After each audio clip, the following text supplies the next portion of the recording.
Komisi Pemilihan Umum atau KPU RI telah menetapkan pemungutan suara ulang di Kuala Lumpur, Malaysia dilaksanakan pada 9 sampai 10 Maret 2024. Hanya saja, pelaksanaannya berpotensi terkendala izin dari pemerintah Malaysia. Bukan DPT. Karena ini kan PSU, sekali lagi ya, namanya pemungutan suara ulang kan kita mengulang dari peristiwa yang sudah terjadi.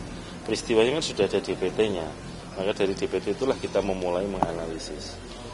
Kira-kira begitu, dan cara pandang ini sudah kita bahas juga dengan teman-teman Bawaslu dalam beberapa kali rapat terakhir yang kita gelar antara KPU dan Bawaslu untuk menyikapi situasi ini. Untuk perhitungannya berarti setelah berapa hari setelah? Jadi rencananya kalau pemungutan suara, metode TPS dan metode KSK dilaksanakan pada hari Ahad tanggal 10 Maret, maka setelah itu kan dilanjutkan dengan penghitungan suara. Jadi targetnya ya penghitungan suara selesai di tanggal 11 ya.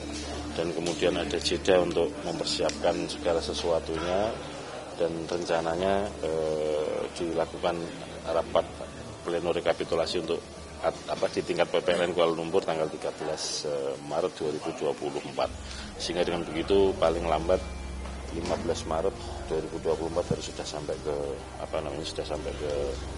ke tingkat nasional ya.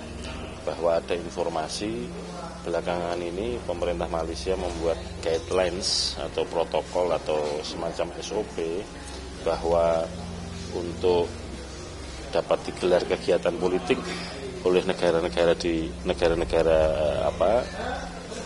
lain di Malaysia, maka harus mengajukan permohonan izin dan sesuai prosedurnya itu. Kalau kegiatannya di ruangan premis atau wilayah otoritasnya Indonesia seperti KBRI, KJRI, Wisma Duta atau Sekolah Indonesia, prosedurnya harus ditempuh 3 bulan sebelum kegiatan. Kalau yang di luar premis itu prosesnya 6 bulan sebelumnya. Padahal kegiatan-kegiatan pemilu sebelumnya nggak seperti itu. Oleh karena itu, karena waktunya mepet, kami sudah melaporkan kepada Presiden. Kami mohon bantuan, fasilitasi supaya ada pembicaraan, katakanlah pada tingkat tinggi ya, Presiden dengan Perdana Menteri Malaysia, untuk meminta bantuan fasilitasi supaya kemudian dapat digelar pemungutan suara ulang di Kuala Lumpur. Mas, ada plan B jika memang upaya dari Presiden atau Kementerian itu tidak berhasil, apakah ada plan B? Saya yakin optimis.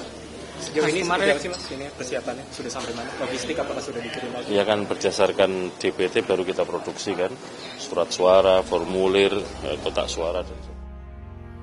Ketua KPU RI Hasyim Asyari menjelaskan, pemerintah negeri jiran itu punya kebijakan khusus apabila pemerintah negara lain melakukan kegiatan politik di Malaysia. Kegiatan politik yang dilakukan di premis negara yang bersangkutan seperti kawasan Wisma Indonesia, KBRI, dan KJRI, pengajuan izinnya harus diurus 3 bulan sebelum acara. Tim Liputan Surabaya TV.